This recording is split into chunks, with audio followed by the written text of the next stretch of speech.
Welcome to my channel Learn Science with Jagrit. Hello everyone. Today our topic is reflection of light. What do you mean by reflection?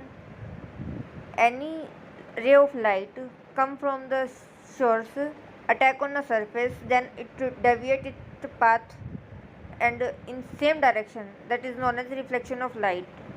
In simple word we say कोई भी रे हमारे पास आई, surface के ऊपर टकराई, उसके बाद उसने अपनी पोजीशन को चेंज किया सेम डायरेक्शन के अंदर, that is known as reflection of light. Diagram shows incident ray come from the source of light, attack on a surface, then it deviate path in the same direction, known as reflected ray.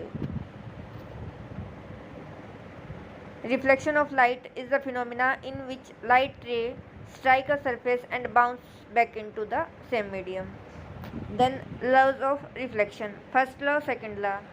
First law, the incident ray, reflected ray or normal all lie in the same plane. जो incident रे हमारे पास आई और जो reflected ray after striking on surface जो back गई और जिस position पे वो टकराई उसके साथ हम नॉर्मल ड्रा करते हैं, ये तीनों की डायरेक्शन क्या होगी, हमारी सेम होगी. ये बताता है हमारा फर्स्ट लॉ. और according second law of reflection of light, जो इंसिडेंट रे आई है, जो इस एट दैट प्रेजेंट टाइम इसने एंगल बनाया, angle I, angle of incidence, then same angle जिस टाइम वो रिफ्लेक्ट करेगी, जो हमारी रिफ्लेक्टेड रे होगी, एंगल बनेगा angle R, that is known as angle of reflection.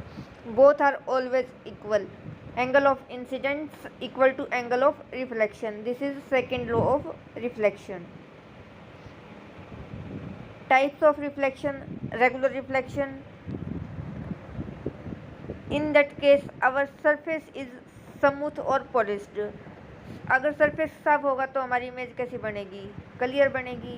तो in case of regular reflection we obtain clear और sharp image. Example plane mirror और still water. Second type diffuse और irregular reflection. Light fall on rough surface. In first case हमारे पास क्या था, surface plane था तो इमेज कैसी बनी थी, क्लियर बनी थी. अगर सरफेस ही जिसके ऊपर लाइट टकरा रही हो, सरफेस ही हमारा कैसा है, रफ है, तो इमेज कैसी होगी, नो क्लियर इमेज. इसका एग्जांपल है रिफ्लेक्शन कहाँ से हो, पेपर से, वुड या वॉल से होगा तो इमेज हमारी क्लियर नहीं बनेगी. Third type multiple reflection. Light undergo reflection from two और मोर मिरर. अगर एक मिरर था तो इमेज कैसी थी, हमारी क्लियर थी. अगर 2-3 मिरर हम लगा देंगे तो उनका बैक रिफ्लेक्शन जो दूसरे मिरर के ऊपर पड़ेगा उससे क्या होगा, इमेज बार बार रिपीटेड इमेज बनेगी. इसका एग्जांपल है हमारा क्या, मिरर जो मेनली ड्रेसिंग रूम के अंदर हमने देखा भी होगा और पेरिस्कोप के अंदर.